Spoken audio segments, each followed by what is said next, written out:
बिस्मिल्लाहिर्रहमानिर्रहीम। नाज़रीन अस्सलाम वालेकुम। मैं हूं आपको मेज़बान साहब शाकिर वफाकी। दारुल हुकूमत इस्लामाबाद से कुछ ताज़ा तरीन ख़बरें हैं और ख़बरें इमरान खान साहब से मुताल्लिक़ हैं।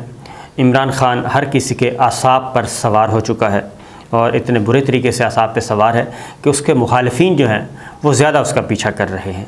वो ख़ा सियासतदान हैं, ख़ा वो दानिश्वर हैं, ख़ा वो हमारे दीगर जो शोबों से ताल्लुक़ रखते हैं, वो सब के सब उनका पीछा कर रहे हैं और उनको सुनते हैं, उनकी एक्टिविटीज़ को गौर से सुन रहे हैं कि आखिर ये हो क्या रहा है। क्योंकि अब तक इमरान खान की एक्टिविटीज़ को रोकने की जितनी भी कोशिशें थी वो हो चुकी हैं नाकाम। और एक स्टेप अभी गवर्नमेंट इमरान खान के मुखालिफिन अभी सोचते ही हैं, वो दूसरा कार्ड खेल जाते हैं, वो दूसरी बॉल करवा देते हैं। वो अभी तैयारी कर रहे होते हैं, उनके मुखालिफिन जो हैं ये अब इन स्विंग आ रहा है तो आउट स्विंग करवा देते हैं, आउट स्विंग की तैयारी कर रहे होते हैं तो बाउंसर करवा देते हैं, बाउंसर की तैयारी कर रहे होते हैं वो मिड विकेट में बॉल फेंक देते हैं। ये बड़ा चल रहा है उनके साथ, मज़े का खेल चल रहा है। उसकी रीज़न आज उन्होंने खिताब करना है मीनार पाकिस्तान पे। बहुत बड़े जलसे से बहुत बड़ी तैयारियां की जा चुकी हैं और पिछले 2 जलसों को देखा जाए, पेशावर और कराची, तो उसके मुकाबले में जो रिस्पॉन्स उस वक्त मिला तो लोग उसकी तरफ क्या कहना चाहिए, जौक दर जौक उनकी तरफ जा रहे हैं, उन्हें सुनना चाहते हैं, उनकी बातों को वो अपील कर रहे हैं, उनकी बातों की अपील कर रहे हैं। आवाम जो है वो गौर से सुनना चाह रही है और उनके साथ जुड़ रहे हैं। आवाम जो है, आम आदमी उनके साथ जुड़ा हुआ है और एक नैरेटिव जो लेके जा रहे हैं वो इम्पोर्टेड हुकूमत का, मेमो हुकूमत का, उसको बहुत ज़्यादा अट्रैक्शन मिल रही है। तो जितने भी हरबे इस्तेमाल किए जा रहे हैं, पहले तो मैं वो बताता हूँ, फिर ट्विटर स्पेस पे कल वो मुखातिब हुए। अभी ये सोच रहे थे उनके मुखालिफिन, सरकारी गैर सरकारी, वो सारे के सारे मुखालिफिन सोच रहे थे, और सियासी गैर सियासी जितने भी हैं, कि जनाब इनको कैसे कंट्रोल किया जाए। और उसमें था कि नेट की स्पीड स्लो कर दी जाए। अभी वो कर रहे थे कि एक रात पहले ही इमरान खान साहब ट्विटर स्पेस पे अपेयर हुए और उन्होंने ट्विटर का रिकॉर्ड तोड़ दिया। उसमें टोटल 1 मिलियन के करीब जो हैं उस वक्त इमरान खान साहब को सुन रहे थे। 1 मिलियन, क्योंकि ट्विटर स्पेस के साथ साथ इंस्टाग्राम पे भी और फेसबुक पे भी, तीनों जो सोशल मीडिया के टूल्स हैं, कम्युनिकेशन टूल्स और प्लेटफॉर्म, वो उनको दस्तयाब थे और लोग आ रहे थे, भरमार थी और वो सुन रहे थे इमरान खान साहब को। अब ज़रा ये देखिए कि उनको सुनने वाले कौन कौन थे। उनको सुनने वालों में जो पाकिस्तान के बहुत सारे दानिश्वर, वो जो उनके सख्त तरीन मुखालिफ और जो उनके सख्त तरीन नाक़िद हैं वो भी थे। और सबसे बढ़कर ये कि मरियम सफदर साहिबा ने भी उनको स्पेस पे सुना मुकम्मल तौर पे। आपको ये तस्वीर भी आपको दिखा देंगे, इससे आपको ज़ाहिर हो जाएगा। गवर्नर सरवर साहब मौजूद थे और इसमें सारे नज़र आ रहे हैं। बाकी हमारे दोस्त बहुत सारे मौजूद थे, एंकर पर्सन मौजूद थे, सारे के सारे, और ये सारा देख रहे थे। और तो और जहांगीर तरीन साहब के साहबजादे अली तरीन जो हैं वो भी उस वक्त मौजूद थे। और ये बहस भी चल रही है कि हो सकता है अली तरीन चूँकि नौजवान हैं और मुस्तक़बिल, क्योंकि जहांगीर तरीन साहब के साथ मामलात हैं और अगर इनकी सुलह होती है तो अली तरीन साहब जो हैं वो पीटीआई ज्वाइन करेंगे और किसी भी वक्त अली तरीन, जहांगीर तरीन की वापसी हो सकती है। ये बात भी ज़ेर बहस है। तो ये तो था एक, और उसमें जी 1 मिलियन प्लस लोग जो थे वो इमरान खान साहब को सुन रहे थे और उनसे मुखातिब थे, सवाल जवाब की नशिस्त। तो ये एक उन्होंने पहला शो किया है। और उन्होंने अपनी तकरीर में बार बार, ये जब वो वज़ीर आज़म थे, उन्होंने उस वक्त भी कहा था कि ये सोशल मीडिया का ज़माना है, ये डिजिटल मीडिया का ज़माना है, ये इलेक्ट्रॉनिक मीडिया का ज़माना है, आप कोई चीज़ छुपा नहीं सकते। तो मेरी एक बंदे से बहस हो रही थी, अच्छा खासा सीनियर पोस्ट पे हैं वो, तो उनका ख्याल था कि नहीं ऐसा कुछ भी नहीं होगा, हम बड़े मास्टर्स हैं, हम बहुत बड़े मास्टर हैं और ये सारा चीज़ें मैनेज कर लेते हैं, कोई इशू नहीं है। ये हमें खान साहब पता नहीं किस दुनिया में रह रहे हैं, खान साहब को बनाने वाले ही हम हैं, इस तरह की बातें कर रहे थे। तो हम सारी टीम को जानते हैं, बहुत अच्छी तरह जानते हैं। अभी तो खान साहब ने देखा ही नहीं कुछ, तो लेकिन इधर से इत्तला आई कि इंटरनेट की स्पीड स्लो की जाएगी, उधर से जनाब उन्होंने ये अगला डिजिटल मीडिया से वो सोशल मीडिया पे आए और वहाँ पे सारी की सारी जो थी वो किए किराए पर पानी फिर गया। जो मेहनत की जा रही थी उन्होंने 1 मिलियन से पहले मुखातब हो गए हैं। अब अगली बात यह है कि आज चूँकि उन्होंने पहुँचना है, फिर वहाँ पे जो तकरीर की वो ज़रा सुन ले, गौर करें कि उन लोगों के लिए जो ये समझते थे कि खान साहब को हटा के जो वो गुलदस्ता लेके आ रहे हैं वो बहुत ही ज़बरदस्त किस्म का होगा, और उनका ख़्याल था क्योंकि सबसे ज़्यादा सपोर्ट जो आवाज़ बुलंद हुई, जो इस वक्त प्रेशर फ़ील किया जा रहा है, वो है अफ़वाज पाकिस्तान के रिटायर्ड, मैं बाकियों का नाम नहीं लूँगा, अफ़वाज पाकिस्तान के रिटायर्ड जो ऑफिसर्स हैं वो और उनके ख़ानदान, और सोशल मीडिया पे जो कुछ चल रहा है, डिजिटल मीडिया पे जो कुछ चल रहा है, वो भी सारी चीज़ें सामने हैं। तो सबसे ज़्यादा सपोर्ट अफ़वाज पाकिस्तान दिफाई इदारों से मिली इमरान खान साहब को। सबसे ज़्यादा आवाज़ बुलंद हुई कि ये हो क्या गया है। बहुत सारे लोगों को टीवी पे भी आने पे रोका गया है, और आजकल डिफेंस एनालिस्ट नहीं आ रहे, लेकिन वो अपनी आवाज़ पहुंचा रहे हैं। उनमें से मेजॉरिटी तो खान साहब को फॉलो करती है, और ट्विटर पे, इंस्टाग्राम पे, और उनके साथ बहुत सारे लोग उनके साथ राब्ते में भी हैं। तो इसलिए ये बात तो कल उन्होंने बिल्कुल ही एक, क्या कहना चाहिए, ऐसा रिस्पॉन्स दिया, उन्होंने एक मैसेज दिया।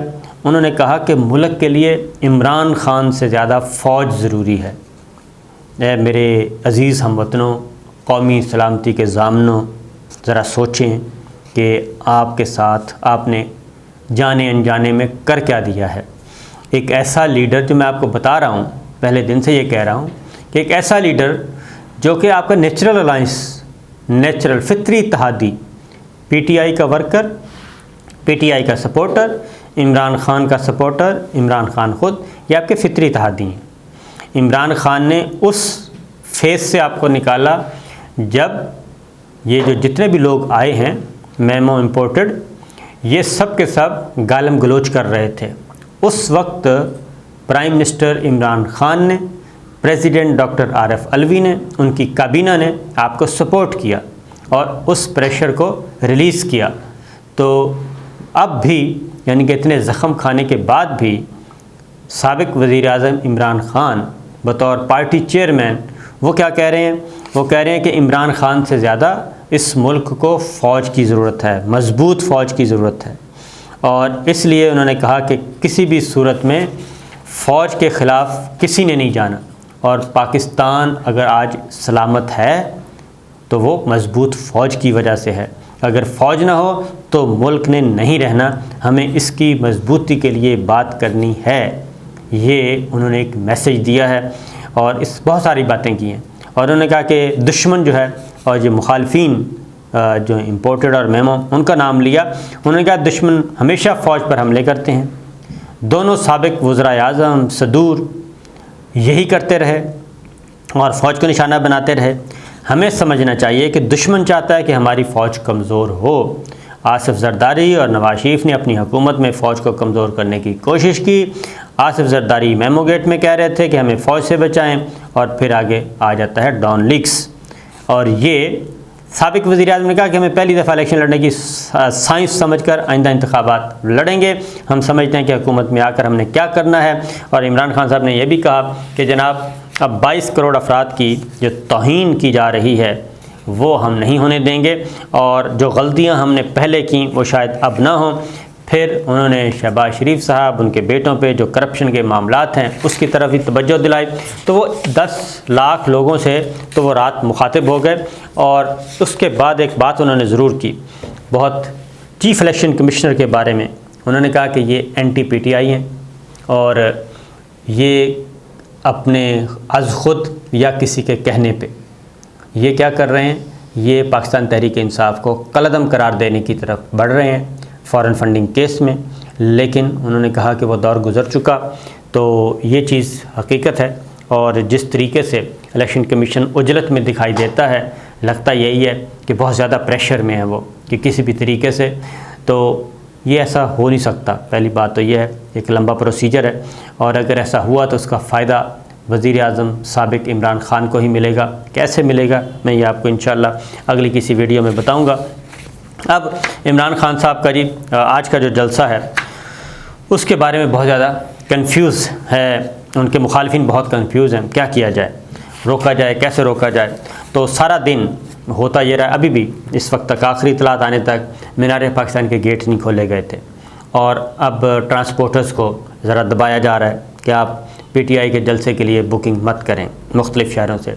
ये साहिवाल, विहाड़ी, हासलपुर, मुल्तान और चीचावतनी, इन शहरों से इत्तलात आ रही हैं। इसी तरीके से जहाँ पे पंजाब पे ख़ास तौर पे, क्योंकि पंजाब में इस वक्त पूरी ब्यूरोक्रेसी को कंट्रोल कर रहे हैं शहबाज शरीफ साहब, प्राइम मिनिस्टर जो हैं वो कंट्रोल कर रहे हैं। वहाँ पे वहाँ की ब्यूरोक्रेसी ने बगावत की हुई है, बाकायदा तौर पे एक आइनी और कानूनी बगावत की हुई है वहाँ की ब्यूरोक्रेसी ने, और वो गवर्नर के अहकामात नहीं मान रहे। वज़ीर आला उस्मान बुज़दार हैं, अभी तक आइनी कानूनी अमलन उनकी बात नहीं मान रहे। वो सारी बातें मान रहे हैं जाती उमरा और रायवेंड और शहबाज शरीफ साहब उनको देख रहे हैं। हमजा शहबाज जिनका अभी तक हलफ नहीं हुआ उनको देख रहे हैं, उनके अहकामात मान रहे हैं। यहाँ तक कि चीफ़ सेक्रेटरी तक जो हैं वो ये काम कर रहे हैं। तो इसलिए एक तो ट्रांसपोर्टर्स को रोका जा रहा है, फिर वहाँ पे वो बंद कर दी गई है, ट्रेन बंद कर दी गई है लाहौर की, मेट्रो बस भी बंद कर दी और ऑरेंज ट्रेन भी बंद कर दी गई है ताकि लोग जो हैं वो जलसागाह कम पहुँच सकें। और इसके लिए कहा यह जा रहा है कि जनाब एक अलर्ट जारी हुआ है और दहशतगर्दी का ख़तरा है, और इसलिए इमरान खान साहब को भी हिदायत की गई है कि वो बुलेट प्रूफ गाड़ी में सफ़र करें। और इमरान खान साहब की रिहाइशगाह पर भी शदीद तरीन कहते हैं जिस सिक्योरिटी के ख़दशात हैं, लिहाजा सिक्योरिटी बढ़ा दी गई है और राना सनाउल्लाह साहब को ज़ाती तौर पर निगरानी के अहकामात जारी कर दिए गए हैं। तो डॉक्टर ताहिरुल क़ादरी साहब ने भी ये मैसेज दिया है इमरान खान साहब को, इनडायरेक्ट तरीके से मैसेज पहुँचाया है कि मेहरबानी करें, ज़रा अपने आप को मोहतात रखें। और फिर डॉक्टर ताहिरुल क़ादरी साहब ने परवेज़ इलाही साहब से भी कहा है कि वो भी मोहतात रहें, उनके साथ भी कुछ ना कुछ हो सकता है। तो बहरहाल इसमें जो धमाका खेज़ डिवाइसेस जो हैं वो लगाई जाती हैं, उनको डिफ्यूज़ करने के लिए भी जदीद तरीन आलात जो हैं डिवाइसेस नस्ब की जा रही हैं इमरान खान साहब की रिहाइशगाह के बाहर और इसके करीब, ताकि उन पे कोई हमला ना हो सके। एक तरफ सिक्योरिटी के फुल प्रूफ इंतज़ामात करने के अहकामात हैं, दूसरी जानिब इमरान खान साहब को किसी भी तरीके से रोकने की भी कोशिश की जा रही है। और इमरान खान साहब ने बाय एयर जाना है और चार्टर्ड प्लेन के ज़रिए जाना है, और लाहौर में उन्होंने कहा है कि मैं हर सूरत में पहुंचूंगा और ख़िताब भी करूंगा। तो तमाम तर जो अब तक की कोशिशें हैं, एफ़र्ट्स हैं रोकने की, वो काफ़ी मसाइल का शिकार हैं। इमरान खान हर रोज़ एक नया ट्रेंड शुरू करते हैं, और अगली बात जो इम्पोर्टेड हुकूमत नामंजूर का ट्रेंड है वो 14वें रोज़ में दाखिल हो चुका है और वो ख़त्म नहीं हो रहा, और ऑलमोस्ट 8 करोड़ के करीब लोग जो हैं वो इस ट्रेंड में अपना हिस्सा डाल चुके हैं। 8 करोड़ लोग इम्पोर्टेड हुकूमत नामंजूर को ट्वीट कर चुके हैं और अपना वोट इसके हक़ में डाल चुके हैं। इससे भी आप बखूबी अंदाज़ा कर सकते हैं कि क्या हो रहा है। और अगली ये कि पीपल्स पार्टी और मुस्लिम लीग नवाज़ के दरमियान, यानी कि शहबाज शरीफ साहब और पीपल्स पार्टी के दरमियान कुछ मामलात में काफ़ी गड़बड़ है और इख्तलाफात हैं। नवाज़ शरीफ साहब के साथ मुलाकातें की जा रही हैं ताकि मामलात को संभाला जा सके। देखते हैं क्या होता है जनाब। इजाज़त दीजिए, अल्लाह हाफ़िज़।